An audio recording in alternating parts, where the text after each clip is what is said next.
Hollywood's golden age had a dark side. Back then, celebrities could do almost anything. From showing up drunk to set to silent struggles with alcohol addiction, so many stars saw their lives ruined because of alcohol. Here are 12 stars in Hollywood who were always drunk.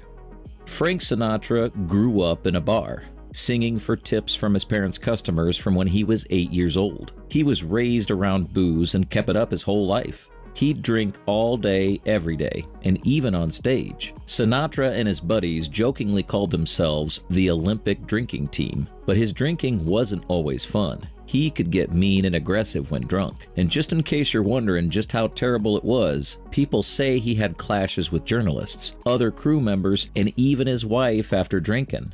Despite all this, Sinatra shockingly lived to be 82 and was buried with a bottle of Jack Daniels. Next up is Humphrey Bogart, Sinatra's die-hard friend who introduced him to his beloved Jack Daniels. Besides being regarded as the best male actor in the history of American cinema, Humphrey Bogart is also known for his love of Scotch whiskey. Bogart was often seen, on screen and off, sipping on a glass of scotch and soda with a scar on his lips. There's a lot of stories about how he got that famous scar, but his drinking buddies swear it was from a bar fight. Bogart was known for passing out at bars and getting into scraps if anyone tried to wake him up. He and his pals, including Lauren Bacall and Frank Sinatra, were regulars at the Wild Garden of Allah. Bogart even started the Rat Pack, a group of celebrity drinkers. His drinking got pretty out of hand over the years, and regularly got into trouble like his friend Sinatra. He often came on set drunk, and one time he appeared in his pajamas. Sadly, Bogart's drinking habit later led to his death. He was diagnosed with cancer in 1956 and died shortly at the age of 57. Number 3 is Elizabeth Taylor, ex-wife of Richard Burton. The beautiful and bold Hollywood star had a tough time with drinking and drugs for years, but unlike her former husband, Richard Burton, she fought for a change. In 1983, Taylor made headlines by checking into rehab at the Betty Ford Center, becoming the first celeb to do it willingly. She helped a lot of people who were struggling too. Taylor went from battling addiction to becoming a hero for others. By going public about her problems, she made it easier for others to get help. Her husband Richard had a harder time. Richard Burton, another friend of Sinatra, died in his 50s. Burton was basically the king of booze. He started drinking at 12 and never stopped until his passing. At 58, he died with a body as riddled with alcohol damage as ever seen by medical science. Best known for his Shakespearean drama with his on and off wife, Elizabeth Taylor. When they were together, Burton would start drinking at 7 a.m. and keep going till he passed out. His daily routine? A case of beer in the morning, then 2 to 3 bottles of vodka every single day. Despite his alcohol battles, Burton gave outstanding performances, even winning an Oscar nomination. But his heavy drinking eventually took its toll. He died of liver cirrhosis and renal failure at 58. Michael Landon defines the popular saying, "Looks can be deceiving." Dude played the perfect family man on TV shows like Bonanza and Little House on the Prairie, but behind the scenes, Landon was secretly battling alcohol and pill addiction.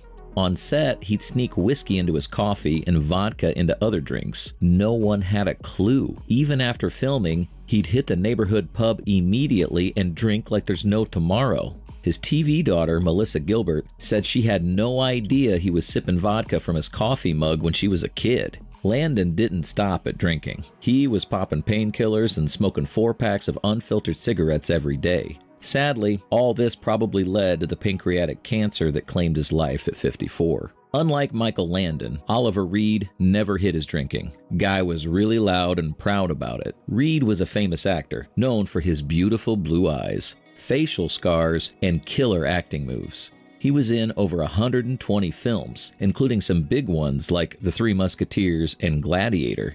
Reed was Hollywood's most sought-after bad boy, but booze was his downfall. He'd get into bar fights and once needed 63 stitches.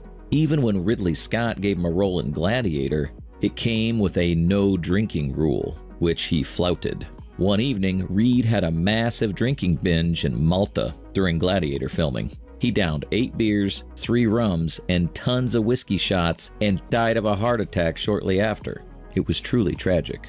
It wasn't just the guys in old Hollywood who hit the bottle hard. The ladies were in on it too. Take Joan Crawford, for example. You see, after marrying PepsiCo's CEO, Crawford became their official ambassador. A really sweet gig it was. On her global tours, Crawford had some pretty crazy drink requests. She'd demand 5 bottles of vodka, bourbon, scotch, gin, champagne, and, a case of Pepsi. 'Cause job requirements. But really, that Pepsi was probably just for show. Crawford was all about her hard liquor.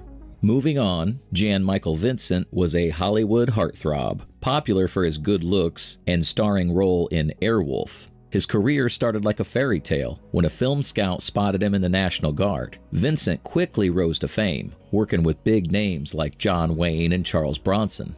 But his success story took a dark turn. After landing a record-breaking paycheck for Airwolf, Vincent's addiction to cocaine and alcohol spiraled out of control. His behavior caused production delays and eventually led to the show's cancellation. Things got pretty bad afterwards. Drunk driving arrests, a serious car crash, and domestic violence incidents followed. Substance abuse took its toll eventually, aging his once perfect looks prematurely. Flynn was the iconic action star, famous for movies like Robin Hood, but off-screen, it was total chaos. Like Vincent, Flynn was all about cocaine and booze. But while Vincent's addiction wrecked his TV career, Flynn took it to a whole new level. He had a bachelor crib in Malibu nicknamed Cirrhosis by the Sea. There, he'd hang out with Fidel Castro in Cuba, then throw insane sex and drug parties. Flynn's body gave out way earlier. He collapsed in an elevator in his 30s, and doctors told him his heart and lungs were damaged. He died of a heart attack at 50. Gail Russell was a shy and introverted beauty until she unexpectedly found herself in Hollywood's spotlight. Discovered by a Paramount executive, she reluctantly entered the film industry at her mother's urging. Russell married actor Guy Madison in 1949, but their relationship was stormy and ended in divorce in 1954. As her personal life got messy, Gail turned to alcohol, leading to multiple drunk driving arrests. She attempted rehabilitation in Seattle and briefly revived her career in 1955 with John Wayne's support. However, her battle with alcohol persisted. Tragically, Russell was found dead in her Los Angeles home, with acute and chronic alcoholism reported as the cause. Gig Young was another big-shot actor who met a tragic end. On October 19, 1978, he shot his brand-new wife, Kim, then offed himself. The motive remains a mystery, but Young was known to struggle with alcohol and Valium addiction. It wrecked his career, even getting him kicked off from Blazing Saddles on the first day of filming. Despite delivering memorable performances like In the Twilight Zone, Young couldn't overcome his demons. At 64, he ended his life with a .38 caliber bullet. Finally, just like Gig Young, Barbara Payton's Hollywood dream turned into an alcohol-soaked nightmare. This Minnesota girl hit it big in the 1950s, rubbing elbows with stars like Bob Hope and James Cagney. But really, she did crash hard. Payton got addicted to alcohol and it wrecked her looks, career, and life. She ended up writing fake checks and prostitution. Her wild lifestyle cost her custody of her kid, and she kept getting arrested for being drunk in public. By the 1960s, Payton was a mess, spending more time in bars than on set. Sadly, she died at 39 from heart and liver problems.